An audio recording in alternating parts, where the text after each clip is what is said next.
Madame, monsieur, bonsoir et bienvenue à l'Hebdo Éco, votre rendez-vous avec l'économie sur Médien TV. Aujourd'hui, nous allons parler de la femme en entreprise. Et quand bien même, si cela pourrait paraître un peu cliché à l'occasion de la Journée internationale de la femme, il est tout de même important de dresser un état des lieux de l'évolution des acquis et surtout des stéréotypes autour de la gente féminine aujourd'hui en entreprise.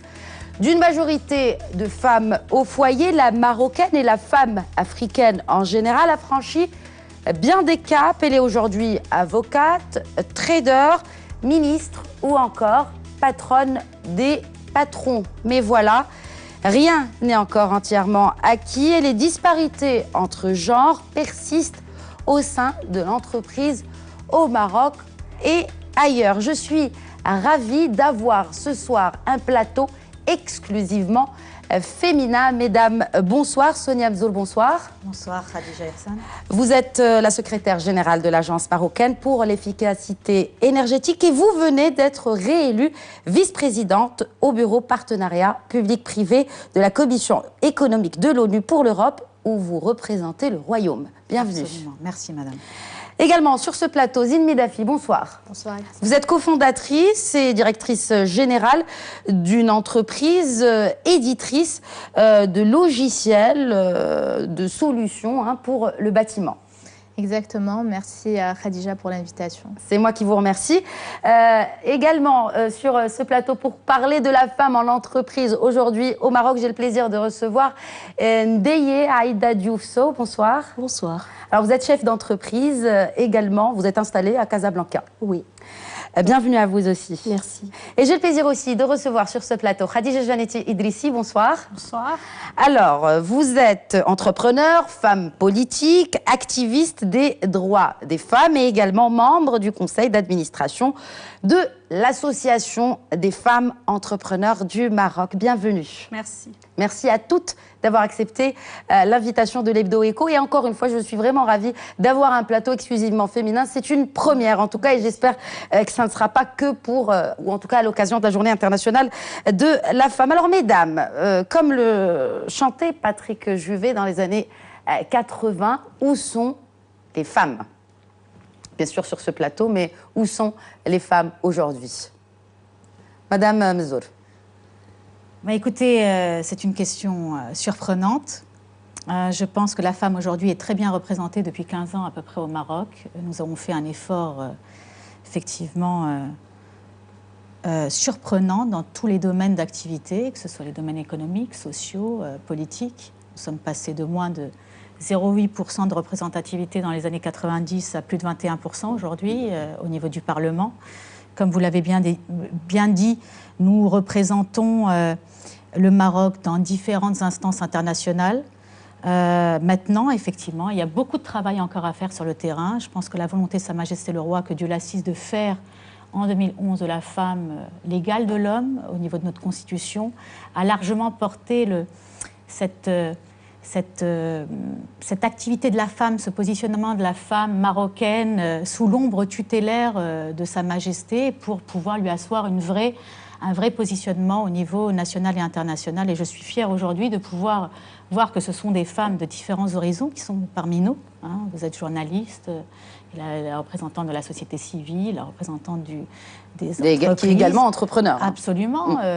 Deux entrepreneuses avec nous ce soir qui prouvent que réellement nous avons une vraie dynamique féministe aujourd'hui dans le Royaume.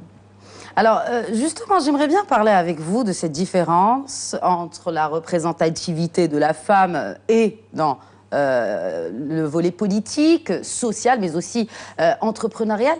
Cette différence entre féminisme et représentation de la femme, ou en tout cas cette égalité des genres. Khadija, on peut carrément aujourd'hui s'appeler par nos prénoms, une fois n'est pas coutume.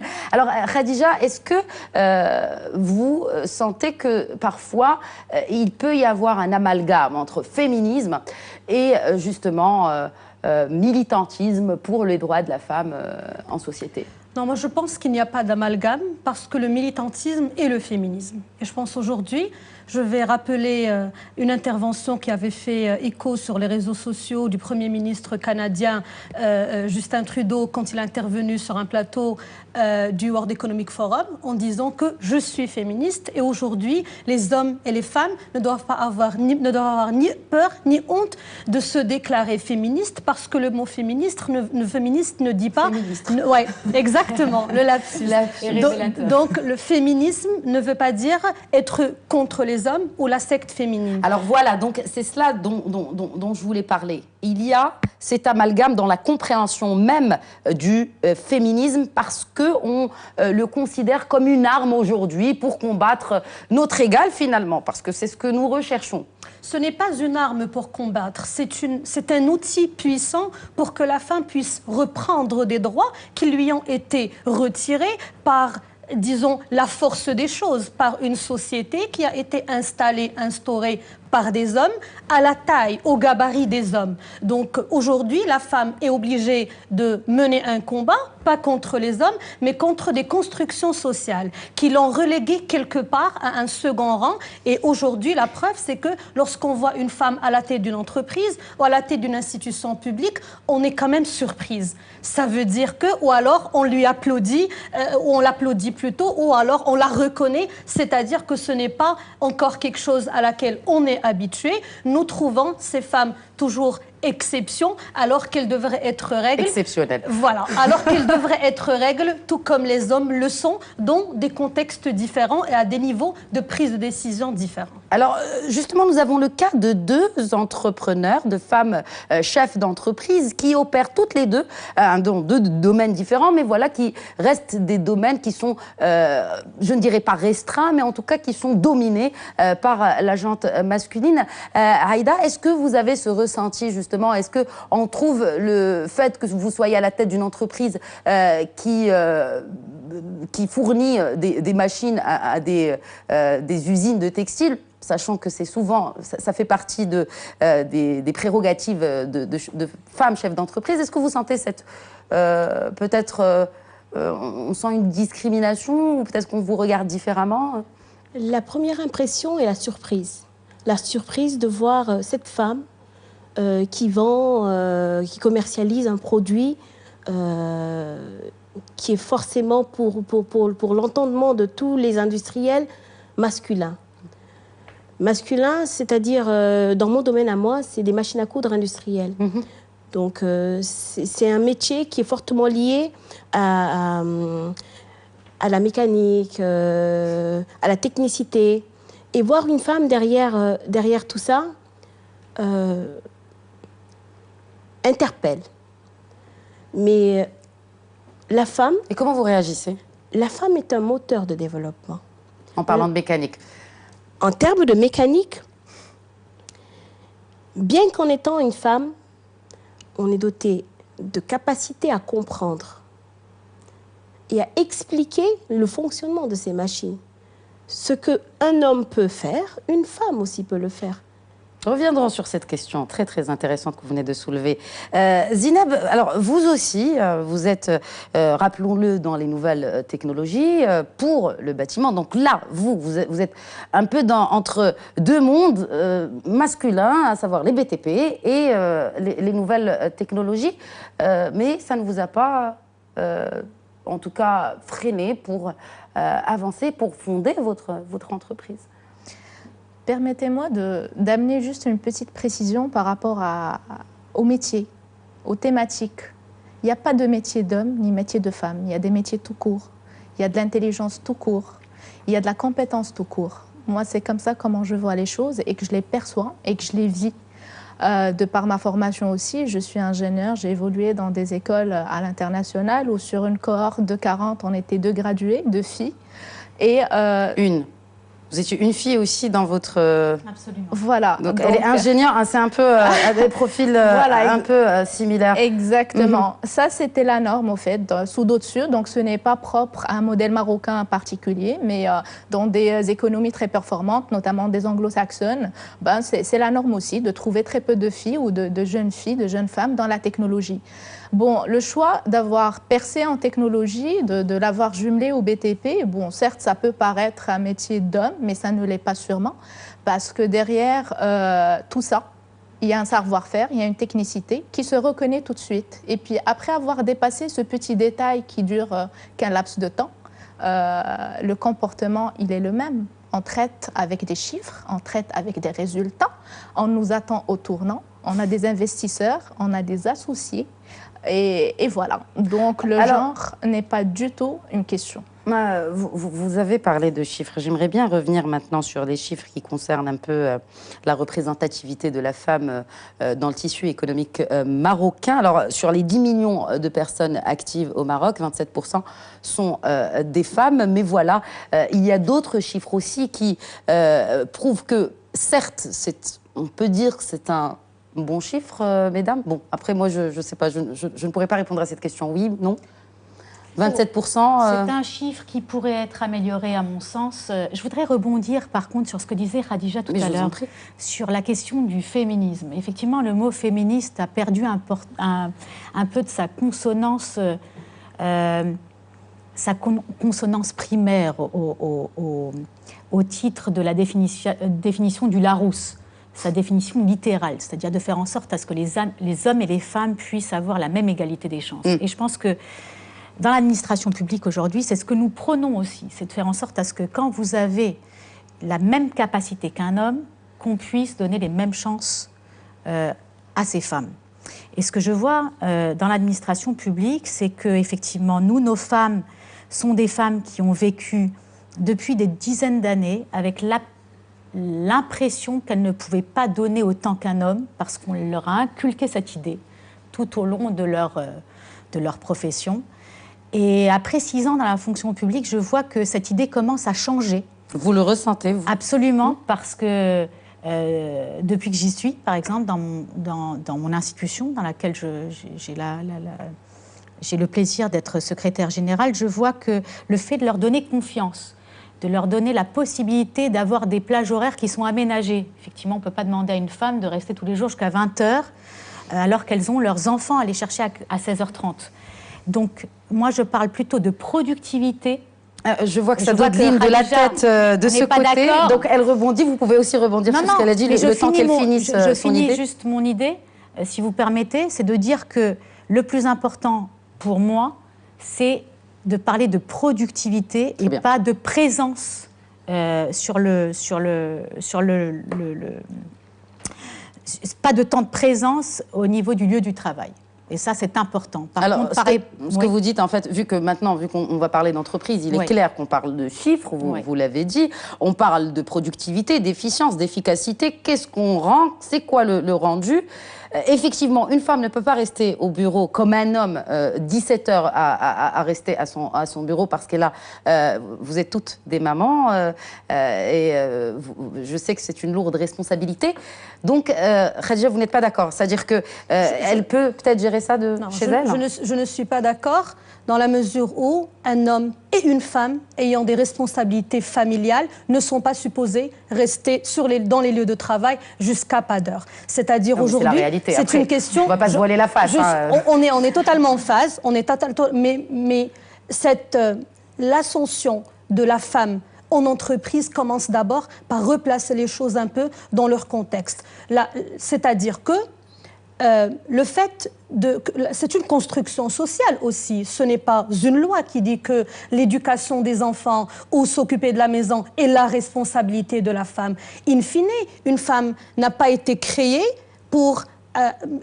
justement parce que ce qui fait aujourd'hui défaut à la femme dans notre société, c'est qu'elle est née fille d'un tel, elle devient sœur d'un tel, et puis femme d'un tel, et puis maman d'un tel. Les femmes pourront arriver à réellement jouer ce rôle au devant de la scène économique, politique et sociale d'un pays, le jour où elles arriveront réellement à faire ce qu'elles ont envie d'être, devenir ce qu'elles ont envie de devenir, en étant épouse, en étant maman, mais d'abord femme qui se réalise sur un plan personnel et professionnel. Vous l'avez si bien dit, je suis moi-même maman, épouse, 2 enfants, mais cela, c'est très clair dans le cas de notre famille, y compris vis-à-vis de mes enfants. À aucun moment, mes enfants ne se sentent ou ne me renvoient cette responsabilité à moi toute seule d'être présente ou de gérer leur quotidien ou de faire les devoirs. C'est une responsabilité qui est clairement partagée entre mon partenaire de vie, mon époux, de façon naturelle. Ce n'est que comme ça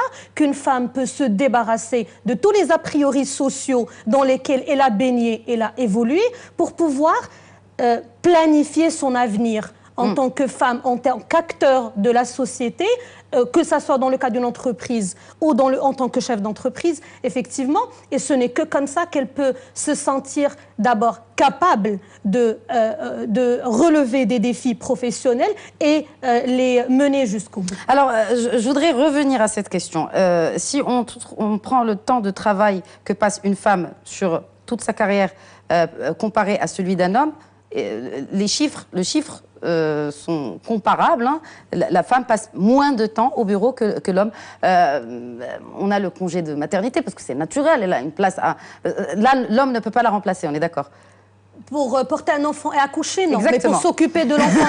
Mais pour allaiter non plus. Donc, pour s'occuper d'un enfant. Concrètement, en parlant chiffres, la femme, je ne dis pas qu'elle est moins productive, mais en tout cas, c'est un fait. La femme est moins présente au bureau. Est-ce que, Aïda, vous partagez l'idée de Sonia qui dit que, bon, c'est pas grave si la femme, elle reste pas au bureau jusqu'à 18h parce qu'elle doit récupérer les enfants de l'école, mais le travail va être fait quand même? Oui, parce que la femme, par essence, a une force qui lui permet de s'organiser. De s'organiser, on est né pour s'organiser. On travaille, on vit notre vie de famille, on vit notre vie sociale, parce que à part les enfants, nous avons une vie sociale à mener culturellement, que ce soit au Maroc ou au Sénégal ou ailleurs. Vous sentez une différence? Culturellement, non. On est plus, je pense que c'est un point commun. On fait notre maximum pour gérer notre vie professionnelle, notre vie privée, afin que tout se passe bien. Est-ce que vous pensez qu'aujourd'hui, le microcrédit, justement, a été un moyen d'émancipation pour la femme, notamment que ce soit au Maroc ou en Afrique? Je trouve que le microcrédit est un moyen de donner aux femmes la possibilité de se prendre en charge. De se prendre en charge. Mais cela ne suffit pas. Il faut quelque chose qui l'aide à se développer et à pérenniser la création d'emplois. Parce qu'il ne suffit pas juste d'aider une femme à créer une entreprise. Il faut l'aider à faire vivre cette entreprise, à la faire grandir, à la faire évoluer. Et pour qu'elle puisse prendre sous son aile, sous sa coupole, d'autres femmes. Est-ce qu'il y a ça? Est-ce que vous sentez, vous, en tant que chef d'entreprise, qu'il y a... Est-ce qu'on s'entraide un peu? On se donne des coups de main entre femmes. Vous travaillez... vous avez parlé d'investisseurs. Est-ce que ça vous aide peut-être dans... Alors déjà, bon, à côté de mes fonctions en tant que directrice générale de VBS, je siège aussi au conseil d'administration de la CGM où je représente la start-up et l'innovation. Donc c'est une association qui a donné une impulsion à la femme, à la parité basée sur la méritocratie depuis les 2 mandats de Madame la Présidente Myriam Ben Saleh Chekroun. Donc voilà, dont le coup de main dont je parlais, non? C'est un coup de main, si on peut le dire, basé sur le mérite, parce que... c'est pas parce que vous êtes femme que vous êtes à la tête de la commission start-up. Du tout. Elle, au fait, c'est vraiment au mérite. C'est quelqu'un qui croit vraiment qu'à compétences égales, il y a ce qu'on appelle une discrimination positive qui doit être effectuée pour que la femme puisse occuper un espace naturellement chasse gardée de la jante masculine qui, jusque déjà, bon, la femme ne l'a juste pas réclamé. Mais c'est un des points sur lesquels Madame Ben Saleh continue à militer et milite pour la parité basée sur la méritocratie. C'est important de parler d'entrepreneuriat, vu que la CGM, je veux juste... Parce que vous êtes aujourd'hui 5000 femmes entrepreneurs au Maroc. et qui représente juste 7% des entrepreneurs. Donc ça, c'est un chiffre vraiment qui interpelle. Et puis moi, je voulais juste rebondir sur un mot que Aïda a invoqué, c'est d'aider les femmes. Moi, le mot « aider » me dérange profondément. C'est le mot « accompagner ». Parce que quand on aide quelqu'un, c'est que de facto, il est dans une position de faiblesse. Les femmes, non. Si on continue à nous voir en tant que victimes dans une politique d'autoflagellation et qu'on attend de l'aide et d'une main tendue, ah ben, on n'ira pas très loin. Et puis cette émancipation qu'on attend, et puis on va l'attendre encore longtemps. Il y a des femmes intelligentes, il y a des réseaux intelligents, il y a des mécanismes de fonctionnement qu'il faut activer pour de l'accompagnement dans un sens productif. C'est plus Donc là, on est dans la sémantique. Le mot « aider » vous dérange visiblement exactement, profondément. Exact. Alors, justement, il y a des mesures pour supprimer ces inégalités économiques, mais ces mesures, comment jugeriez-vous leur vélocité? Est-ce qu'elles sont rapides? Parce que bon, on doit le dire, on a franchi, comme je l'ai dit en début d'émission, la femme marocaine et africaine a franchi bien des caps. Et nous reviendrons tout à l'heure sur le classement du Forum économique mondial. Bon, on n'a pas, on y reviendra, mais quand même, bien des choses ont été acquises. Ces mesures qui sont entreprises aujourd'hui, mesdames, comment les jugez-vous?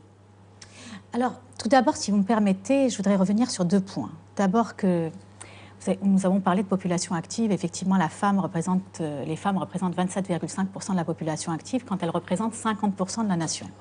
Donc déjà, il y a une interpellation. Quand vous voyez un petit peu les chiffres aussi des femmes qui accèdent à l'enseignement supérieur, vous voyez qu'il y a plus de femmes accédant à l'enseignement supérieur. Nous avons un graphique là-dessus, oui, sur les chiffres de l'éducation du HCP. Pourtant, elles n'évoluent pas dans la vie active. Et c'est la question qu'on se pose. Moi, je pense qu'il y a... C'est un gâchis? C'est un gâchis. Je pense qu'il y a une étude d'ailleurs de McKinsey qui a prouvé ces dernières années, elle est sortie je pense en 2015-2016, où il est dit clairement qu'il y a des points de croissance que nous perdons 2 à 5% de PIB, que nous perdons au niveau global parce que nous n'associons pas les femmes dans la vie active. Ça, c'est très important de le rappeler. La deuxième chose que je voudrais dire, c'est que mettre des femmes au poste d'encadrement, c'est aussi quelque chose de très important. Les femmes sont les premières victimes de la pauvreté. 70% des pauvres sont des femmes. Et ces femmes, qu'elles soient aidées ou accompagnées, pour moi, ce qui est important, c'est de pouvoir faire en sorte à ce que ces femmes puissent contribuer à la valeur ajoutée de leur pays respectif. Oui. Et là, je pense que la femme marocaine joue un rôle prépondérant au niveau de la région, que ce soit la région maghrébine, joue un rôle aussi prépondérant en Afrique. Nous partageons la même culture, nous partageons les mêmes principes de vie, et nous partageons aussi les mêmes difficultés socio-économiques. Et ça, je pense que c'est quelque chose qui nous rapproche aujourd'hui et qui fait que nous sommes dans cet élan un petit peu de croissance où la femme peut porter un vrai intérêt au niveau du continent et au niveau aussi international. Je suis aussi dans de nombreuses conférences où je pense que ça vous est arrivé aussi de voir que la place de la femme marocaine ou de la femme africaine, nous jouons un vrai rôle à l'international dans les questions fondamentales d'émancipation, d'efficacité énergétique. D'efficacité. Je ne voudrais pas parler de l'efficacité énergétique, mais d'efficacité énergétique. Pour justement sortir un peu de l'enclos des sujets qui sont associés aux femmes. Effectivement, nous sommes dans les sujets extrêmement techniques. Nous avons un rôle à jouer. Et je pense que, pour revenir un petit peu à tout ce qui a été dit au préalable par nos collègues, c'est que la femme aujourd'hui ne se voile pas la face, elle a un rôle, c'est sa compétence qui lui a apporté ce rôle. Et je pense qu'on a aussi un rôle organisationnel par nature. Je pense que la femme joue un rôle dans sa petite famille. Nous portons nos enfants, j'ai 2 magnifiques enfants, un garçon et une fille, et j'espère que mes enfants auront la même égalité des chances face aux grands défis qu'ils vont affronter demain. D'accord. Alors, bon, je repose ma question. Donc, on voit que souvent, c'est des premières de la classe et non des premiers de la classe. Et elles n'atterrissent pas à des postes de responsabilité. En tout cas, elles n'ont pas cette chance d'atterrir à des postes de responsabilité comme les hommes. Alors, vous avez travaillé au sein de... Avant de devenir entrepreneur, vous avez évolué au sein d'entreprises marocaines et multinationales. Avez-vous senti une différence déjà dans le style de management par rapport à ces égalités des chances? En termes de style de management, non. Par contre, la différence qui était au moment où j'étais effectivement salariée dans différentes entreprises, c'est en termes de mécanismes mis en place par l'entreprise. Donc, en général, les entreprises multinationales ont été précurseurs dans la mise en place de mécanismes pour consacrer un peu ou favoriser l'égalité des genres. Mais aujourd'hui, l'entreprise marocaine est vraiment en train de rattraper le coche en vraiment intégrant l'approche genre dans les différents process. Aujourd'hui, je pense que, pour revenir aux chiffres, en effet, plus de 50% des étudiants des écoles supérieures au Maroc sont des filles, pratiquement. Par contre, il y a un chiffre très important que je voudrais signaler, qui a aussi été sorti par le HCP, qui est que 7 femmes sur 10 dans le marché du travail n'ont pas de diplôme supérieur. C'est-à-dire que nous formons des femmes. Elles obtiennent des diplômes supérieurs, elles sont qualifiées, et puis par la suite, on les perd dans le marché du travail. Mais c'est une généralité. Attention, parce qu'après, le chômage qui touche les diplômés, il est beaucoup plus élevé que du côté des non-diplômés, que ce soit hommes ou femmes. Non, j'ai envie de dire que c'est peut-être une généralité. C'est-à-dire, quand je dis généralité, attention, c'est-à-dire tout genre confondu. Voilà, très bien. Donc, par contre, c'est une question à poser. C'est aujourd'hui, où perdons-nous ces jeunes femmes que l'État a formées, ou alors la famille aussi a fait un investissement pour la formation de ces jeunes, et nous les perdons en cours de route. Et effectivement, c'est ça, d'où mon intervention précédente, qui est que c'est effectivement cette construction sociale qui fait que la femme, même avec un diplôme, en général avec une première expérience professionnelle, mais une fois mariée, une fois avec des enfants, elle se sent quelque part obligée d'abandonner son travail et se consacrer aux enfants, à l'éducation des enfants. Et elle se dit de façon générale, pour une période déterminée, pour quelques années, le temps que les enfants grandissent, et je pourrais reprendre par la suite. Nous en connaissons certainement dans notre entourage, en tout cas moi, j'en connais dans mon entourage, ce qui arrive et qui est tout à fait naturel, qui est qu'au bout de 4, 5 ou 6 ans d'arrêt ou de travail à mi-temps ou en freelance de temps en temps, eh bien, la femme a perdu le momentum, mais aussi elle a déjà accusé un bon retard par rapport à un homme qui est sorti de la même école en même temps, et donc finalement il est très difficile de se rattraper. Très bien. Alors je n'ai pas envie de rentrer dans le débat du choix, parce que même le choix, il peut être vraiment... vous savez, je peux dire que c'est un choix lorsque je n'ai pas été éduquée dans un environnement qui m'oriente de façon subtile vers un choix ou un autre. Vous savez, c'est intéressant parce que j'aimerais bien revenir avec vous. Je ne voulais pas soulever cette étude qui a été faite dans un pays scandinave. Une étude très, très intéressante, justement, qui rejoint ce que vous venez de dire. Et on y reviendra juste après cette courte, vraiment très courte, pause de publicité. À tout de suite.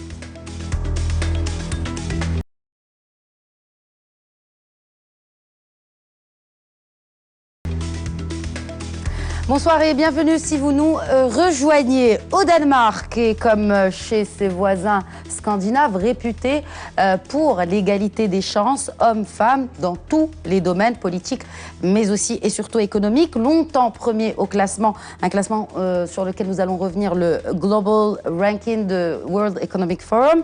Alors l'égalité des genres est donc une priorité dans cette région du globe, mais sur le terrain, eh bien, mesdames, et c'est ce que je vous disais tout à l'heure, les études démontrent que dans des sociétés égales et modernes, telles que ces sociétés scandinaves, eh bien, les genres n'ont pas les mêmes intérêts en tout cas, n'ont pas les mêmes intérêts tout court. Ça a été donc démontré dans une étude de l'université d'Oslo, et ça porte même un nom, ça s'appelle le paradoxe norvégien de l'égalité des genres. Et donc 20 pays ont été recensés.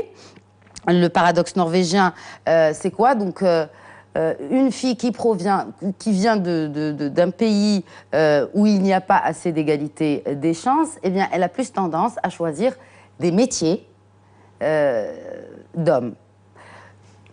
Réputés, jadis, d'être des métiers d'hommes. Alors que dans ces sociétés modernes, égales, eh bien non, quand on va dans une société d'ingénierie, eh bien, il y a plus d'hommes que de femmes. Par contre, il y a plus, dans un hôpital, plus d'infirmières, femmes, que d'hommes, mesdames. Comment expliqueriez-vous cette différence, vu que, effectivement, on l'a vu tout à l'heure avec les chiffres du HCP, il y a beaucoup de penchants vers des matières scientifiques? Alors, si vous permettez, Khadija, donc peut-être c'est ce choix vers des branches un peu plus complexes, un peu plus techniques, vient d'une volonté réelle de relever des challenges et des défis. Donc, quand on vient d'une société où voilà, donc il faut prouver des choses pour exister, il faut s'affirmer pour exister, eh ben, la facilité n'est pas le chemin le plus emprunté, en tout cas chez des personnes qui ont cette capacité à relever les défis et ces challenges-là. Donc, la tech est effectivement un métier en fait, une discipline qui est très prisée par les étudiants qui partent poursuivre leurs études universitaires dans des pays, soit Norvège, la Suède, etc., ou dans des pays anglo-saxons ou en Europe, etc., pour justement prouver quelque chose à leur pays natal, qui sont capables d'aller performer sous d'autres cieux et puis d'aller faire cette exception-là. Combien de femmes ingénieures comptez-vous dans votre entreprise? Pas beaucoup. Dominance complètement masculine, le stéréotype existe. Pour vous dire, je suis la seule femme ingénieure dans ma boîte. Et dans le BTP, vous imaginez un 50-50 de parité, de femmes et d'hommes qui travaillent dans des chantiers? On est très loin de la parité dans le BTP. La majorité des femmes qu'on trouverait dans le BTP, c'est des architectes, voilà, quelques ingénieurs, mais pas plus que ça. Donc, le stéréotype, il existe, malheureusement. Est-ce que c'est le stéréotype ou est-ce que la femme peut aller travailler sur un chantier comme là? Bien sûr qu'elle peut. Parce que vous avez dit que c'est la même chose. Bien sûr qu'elle peut aller travailler, mais après, c'est des choix, il faut assumer, et puis il faut aimer ce qu'on fait. Mais ceci étant dit, entre ce qu'on aspire à devenir et ce que l'on est aujourd'hui, il y a un gap. Et puis ce gap-là, il faut le réduire au maximum. C'est ce qu'on est en train de dire aujourd'hui. 7% des femmes uniquement sont entrepreneurs. 27% sont actives. Sur ces 27%-là... Dans le formel, hein, parce qu'il y a beaucoup dans l'informel. Exactement. Dans le formel, 80%... Malheureusement, nous n'avons pas de chiffres pour l'informel. 80% travaillent en tant que salariés. Donc, et voilà, donc ces chiffres-là existent, c'est notre réalité. Moi j'aimerais avoir un discours un peu plus optimiste, parce qu'il faut savoir que nous sommes une civilisation arabo-musulmane. Cette civilisation, elle est née, elle est très féminine depuis très longtemps. Des femmes ont eu de grands pouvoirs, de grands chantiers, de grands défis à mener depuis des centaines d'années. La femme du prophète, bien sûr, était absolument déjà une bonne négociatrice et faisait des affaires. Que cela, je parle de Fatima Al-Fihriya qui a quand même construit l'université Al-Qarawiyyin. Je parle de toutes ces femmes qui ont joué un rôle prépondérant, en passant par la Laïcha qui a eu ce discours un peu légendaire en 1947, où elle a parlé à l'âge de 17 ans, juste après la signature du manifeste de l'indépendance. D'ailleurs, il y avait une dame qui avait signé ce manifeste, une dame déjà précurseur. Donc, nous avons, tout au long de notre civilisation, eu des femmes extrêmement courageuses qui ont mené de grandes épopées, qui ont eu des rôles extrêmement importants et qui nous ont montré un peu le modèle. Je veux dire qu'aujourd'hui, la femme marocaine n'a pas à se justifier d'un rôle ni d'un positionnement. Je trouve que culturellement, nous avons eu ces modèles de vie. Je pense aux civilisations subsahariennes où la femme a un rôle prépondérant, puisqu'on est dans des civilisations de matriarcat. Complètement. D'accord ? Oui. Moi, ma mère était déjà, elle travaillait, elle était divorcée, travaillant avec 3 enfants. Donc, je n'ai jamais eu à me battre, vraiment, ou à montrer qu'il fallait se battre pour avoir un certain rôle. Moi, ce que je préconise et ce que je trouve essentiel aujourd'hui, c'est de pouvoir avoir une égalité des chances pour nous, nos sœurs, nos cousines, nos collaboratrices, sur le territoire du travail. Ça, pour moi, c'est quelque chose qu'il faut asseoir. Je pense que depuis 15 ans, le Maroc a fait une avancée certaine. Nous avons aujourd'hui à nous targuer de très bons résultats dans tous les domaines d'activité. Est-ce que vous le sentez dans votre domaine d'activité? Alors moi, je le sens dans mon domaine d'activité. Je suis numéro 2 d'une agence stratégique, l'une des 39 agences stratégiques du Royaume. Est-ce que vous n'êtes pas la femme de l'ombre de cette agence stratégique? J'ai reçu votre patron sur ce plateau, mais c'est à lui qu'il faut poser cette question. Est-ce que vous ne sentez pas que... Je suis ravie du rôle que j'ai au sein de cette... Comment vous définiriez cette... Parce que beaucoup de femmes sont... Oui. On dit que derrière chaque homme... il y a une grande dame. Voilà. Écoutez, j'espère que notre institution ne fait pas défaut dans ce domaine. Maintenant, vous pouvez poser cette question-là au directeur général de l'agence.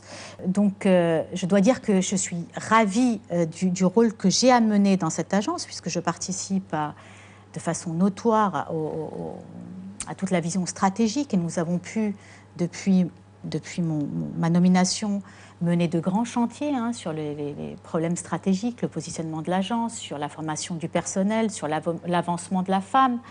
Nous allons être accrédités Fonds Vert, je pense, dans les prochains mois. Nous avons été certifiés ISO 9001 version 2008. Tout ça, ce sont des chantiers menés avec 150 hommes et femmes, dont 40% sont des femmes. Et je dois dire que 75% de ces 40% sont des femmes qui ont un rôle d'encadrement au sein de l'agence. Très bien. Et qu'en est-il des salaires? Parce qu'au-delà de la représentativité, mesdames, il y a cette question du salaire qui est d'autant plus importante. Les femmes gagnent entre 30% et un peu plus de moins que les hommes. Quelque chose ne va certainement pas dans ces chiffres. Et encore une fois, elles ne sont que 10% à occuper un poste de responsabilité. Khadija, est-ce que... donc, je vois que ces chiffres vous parlent. Alors, il y a deux éléments. Il y a effectivement l'élément relatif au salaire, donc la différence de salaire. Donc, on est dans une moyenne mondiale qui tourne autour de 20%. Le Maroc est autour des 30%. Donc, le salary gap est très présent dans les différentes sociétés, de façon un peu plus accrue dans notre pays. On va trouver d'autres pays qui le sont, où c'est encore plus visible. C'est une réalité. À côté de cette différence de salaire, il y a aussi l'accès des femmes aux postes de décision. Très souvent, les femmes sont des N-1. Très rares sont les femmes qui sont des N.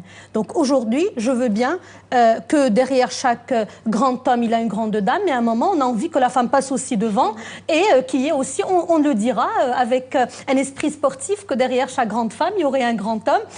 C'est dire qu'aujourd'hui, nous avons besoin que les femmes, effectivement, puissent atteindre la réalisation de leurs rêves, de leurs aspirations. Est-ce que c'est...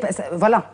D'où le fait que quand c'est une société qui est égale et moderne, la femme ou la fille, quand elle va choisir les études qu'elle va entreprendre, elle a plus de liberté? Alors, sur ce point, je rejoins parfaitement ce que disait Zineb, justement.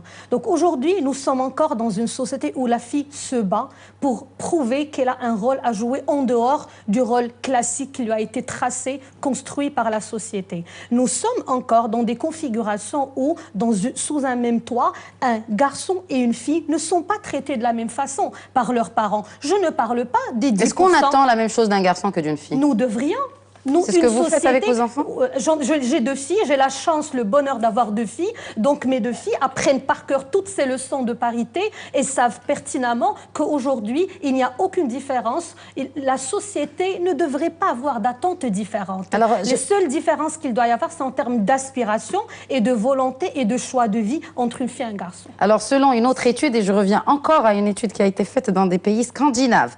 Donc, encore une fois, c'est un labo de recherche psychologique, pédopsychiatrique. Donc, qu'est-ce qu'on fait? C'est qu'on a des petits bébés de 9 mois, des filles et des garçons. Alors, le docteur, il dispose 10 jouets différents, donc 5 qui sont, si on peut le dire, destinés aux filles, donc des poupées, des petits jouets roses, comme on peut le voir sur ces images. Et de l'autre côté, on a des jouets qui sont soit neutres, soit qui sont plutôt assimilés à des petits garçons. Donc, 10 jouets. Là, le bébé est placé au début donc, de ce parcours de jouets, si on peut l'appeler comme ça. Il n'a que 9 mois, hein. Il n'a pas été ni éduqué, ni rien du tout. Donc, et là, automatiquement, le jeune petit garçon se dirige directement vers un jouet qui est destiné au garçon. Et la fille, comme on peut le voir, choisit la poupée. Alors là, ce n'est pas une question de genre, ce n'est pas une question, pardon, d'éducation, mais en tout cas, on a des... Peut-être que c'est génétique. Des attirances, sûrement. Vous partagez son avis compte tenu de ce qu'on vient de voir? Compte tenu de ce qu'on vient de voir... Ce que vous vivez aussi, parce que vous avez vécu. Ce qu'on vit, c'est qu'on est bloqué dans un carcan culturel.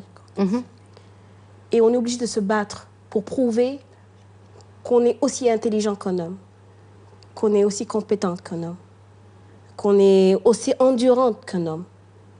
Et le fait de se battre par rapport à ce carcan nous bloque, nous empêche d'avancer. Mais qu'est-ce qui fait qu'on se bat? Est-ce qu'on est rabaissé? Qu'est-ce qui fait qu'on a cette envie de se battre? Alors, si vous permettez, juste le temps qu'elle finisse son idée. Merci. La question est... Pourquoi on se bat? Pourquoi vous dites qu'on est obligé de se battre? Parce qu'on est imprégné d'une volonté de réussite. Mais c'est la même chose pour les hommes. Oui, mais il est moins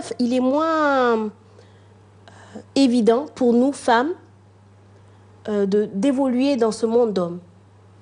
Donc, on est obligé de faire 2 fois plus pour arriver au même résultat. On est toujours obligé de prouver aux autres qu'on est compétent. Est-ce que dans une pièce de négociation, mesdames, est-ce que quand c'est une femme, est-ce que quand vous rentrez dans une pièce de négociation, est-ce que vous sentez qu'il faudra mettre beaucoup plus d'efforts pour convaincre l'investisseur ou peut-être le client ou peut-être... De nos jours, non. Puisque l'homme qui est en face de nous sait qu'il a quelqu'un qui a les moyens de ses ambitions, qui sait où elle veut partir, qui lui tient, pas de lui tenir tête parce qu'il ne s'agit pas d'un défi, mais on est toujours dans un rapport de force. Et pour moi, tant que ce rapport de force ne disparaît pas, on reste bloqué. Il faut que la femme pense à dépasser ce cliché-là. C'est à nous, femmes, d'essayer d'oublier toutes ces barrières qui sont devant nous pour essayer de... C'est réalisable. Voilà, c'est réalisable. Alors, vous dirigez une entreprise. Quel est votre plus en tant que femme dans le management de l'entreprise? Alors, l'entreprise que je dirige, elle a la particularité d'être... on est 3 cofondateurs associés, donc mes 2 associés sont des hommes. Et c'est des hommes très intelligents, très brillants. Oui, je le dis. Il me semble que... oui. Haut et fort. Vous en êtes fière. Oui, c'est bien. J'en suis très fière. Et maintenant, l'intelligence qu'on a trouvée dans notre équipe, c'est que chacun ait trouvé sa place et sa force. Et en ayant le lead sur certaines actions frontales, parce que bon, moi je suis en front office et ils sont un peu plus en back office. C'est vos talents de commercial? Parce que vous étiez directrice commerciale avant? Oui, j'ai une double casquette technico-commerciale, effectivement. Et ça, on l'a tous compris tout de suite. Et on m'a fait confiance dans ce sens-là. Mes associés m'ont fait confiance, mes investisseurs m'ont fait confiance. Et aussi, mon écosystème m'a fait confiance parce que c'est une aberration de dire qu'aujourd'hui, on réussit seul. Personne ne réussit seul. Donc, il faut réussir dans une bonne intelligence. Cette bonne intelligence nous a conduit à l'international. Cette bonne intelligence a conduit une internationalisation de notre entreprise. On est présent chez nos pays frères et amis en Afrique subsaharienne, chez des pays, dans des pays du Golfe où on est déjà implanté, mais aussi être primé. Oui, pardon. Est-ce qu'il y a un style de management féminin? Khadija. Il n'y a pas de style de management féminin. Il y a tout simplement un style de management. Maintenant, ce qui est important pour moi, c'est de dire que, à mon sens, une femme ne doit jamais penser que pour être efficace et productive, il faut manager comme un homme. C'est ça qui est important. Mais on parle d'égalité, on parle d'égalité homme-femme. Il faut manager à sa manière. Manager à sa manière. C'est ça justement la question. Et là, vous me ramenez une anecdote que j'ai racontée très rapidement, c'est que au terme de ma participation à un grand programme international sur l'égalité justement et les questions du genre, nous avons le plaisir de rencontrer un diplomate d'un pays arabe qui est venu manifester, montrer toute sa sympathie et son inscription dans le féminisme. Et donc, il est vraiment rentré dans le rôle de féministe.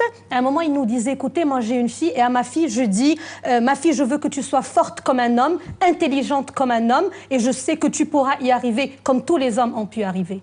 Et donc là, ça nous ramène réellement à dire qu'aujourd'hui, qu'on le veuille ou pas, la norme que les sociétés utilisent pour évaluer le succès ou l'échec, c'est un homme. Depuis tout à l'heure, on est en train d'en parler. Et qu'on le veuille ou pas, on se compare à la performance masculine. Masculine est en train de dire que finalement, une femme peut, il faut qu'elle se batte pour montrer qu'elle peut se réaliser comme un homme, qu'elle est aussi intelligente, alors que dans des sociétés égalitaires, nous n'avons pas ce désavantage de base qui est un homme et la norme. La norme est la personne et c'est là où le genre, la notion du genre devient importante. La norme, c'est une personne. Nous devons être orientés vers donner à chaque individu les moyens de ses ambitions, les moyens de se réaliser. Si demain nous arrivons dans notre pays à cette configuration où hommes et femmes ont la possibilité de se réaliser, si on arrive à ça, je n'aurai aucun problème à observer 60% de femmes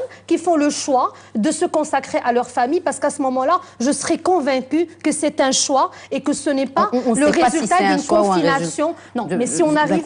On n'a pas de chiffres là-dessus. D'ailleurs, il est très difficile de trouver des chiffres sur la femme en entreprise au Maroc. Je revenais au modèle des pays scandinaves en disant que si on arrive à instaurer dans notre pays une logique où hommes et femmes ont tous les deux les moyens de réaliser leurs ambitions, abstraction faite de leur sexe, parce qu'on est dans le genre, on n'est plus dans la notion du sexe, et bien à ce moment-là, je n'ai aucun problème à voir 60% abandonner ou faire le choix réel de s'occuper de leur famille, parce que là, on sera toutes convaincues qu'il s'agit de choix. Il y a cet exemple, vous venez de le dire, dans les pays scandinaves. Alors je reviens à ce Global Ranking, justement, du Forum économique mondial.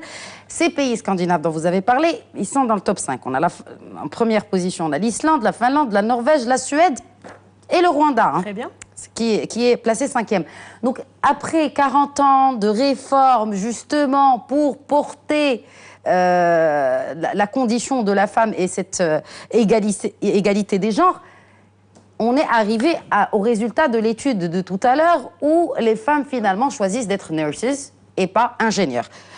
Dans ce même... J'aimerais vraiment revenir, parce que c'est très important et c'est très grave. Le classement du Maroc dans ce...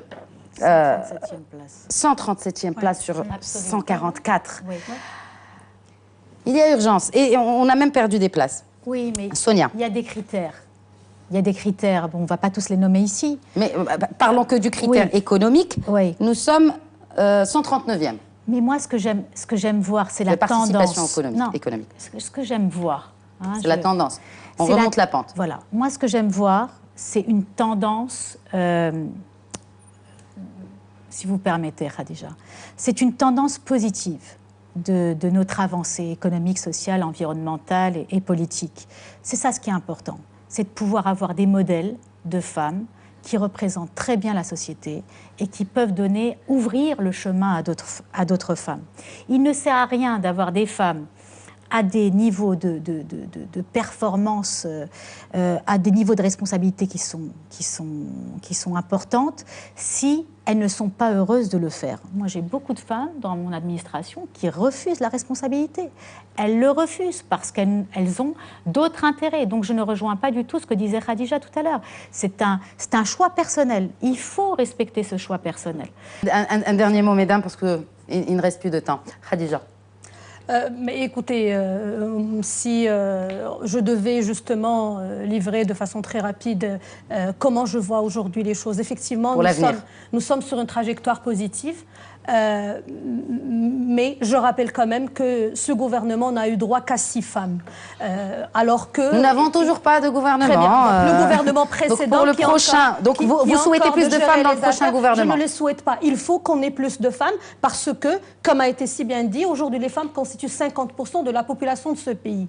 Donc, la logique veuille qu'elles soient représentées de la même façon dans les différentes instances de prise de décision de ce pays, notamment le gouvernement. Ce que je voudrais, c'est, si j'avais une mesure par laquelle je devrais commencer en matière d'égalité des genres, c'est les manuels scolaires et l'éducation. Il est très important d'opérer un changement fondamental au niveau de nos manuels scolaires et arrêter de montrer Ahmed en train de regarder la télé ou de lire les journaux avec son papa et Fatima en train d'aider sa maman à la cuisine, dans la cuisine. Aujourd'hui, les plus grands chefs nommés au niveau international sont des hommes. Et donc, je pense que ces clichés doivent être dépassés pour ouvrir à la femme de nouveaux horizons, capables de lui permettre de se réaliser là où elle veut, comme elle veut. On va quand même laisser un petit mot pour Zineb. Zineb, un dernier mot, vraiment rapidement. Alors, avoir plus de femmes dans chaque économie est gage d'une croissance. Moi, je m'arrêterai sur de la croissance, sur l'émulation et sur la responsabilité sociétale qu'ont toutes les femmes qui ont percé, qui ont réussi de tirer les autres vers le haut, d'aller chercher celles qui n'ont pas la chance aujourd'hui de parler, qui n'ont pas la chance d'être scolarisées, qui n'ont pas la chance d'avoir accès à tout le potentiel des autres qui ont accès. Donc aujourd'hui, nous toutes ici sur le plateau, nous avons une responsabilité envers les autres femmes de notre pays pour les sortir et puis leur donner une voix. Très bien. Sonia, un dernier petit mot vraiment pour clore cette belle discussion qu'on a eue ce soir. Moi, ce que je dirais, pour finir sur une connotation positive, c'est de dire que si on associait les femmes à la vie active, d'après une étude de McKinsey, en 2025, nous aurons 25% de PIB. De plus dans le PIB. Dans le PIB. Très bien. Et c'est 26 000 milliards de dollars. Donc, 26 000 milliards de dollars, c'est la taille économique de la Chine et des États-Unis, ensemble. Donc, je pense que les chiffres parlent pour eux-mêmes. Parfaitement. Mesdames, merci beaucoup d'avoir accepté l'invitation de l'Hebdo Écho. C'était vraiment, réellement un plaisir d'avoir un plateau féminin, exclusivement féminin. Merci à vous de nous avoir suivis. Je vous retrouve la semaine prochaine, vendredi à 22h pour un nouveau numéro de l'Hebdo Écho. D'ici là, excellente suite des programmes sur notre antenne.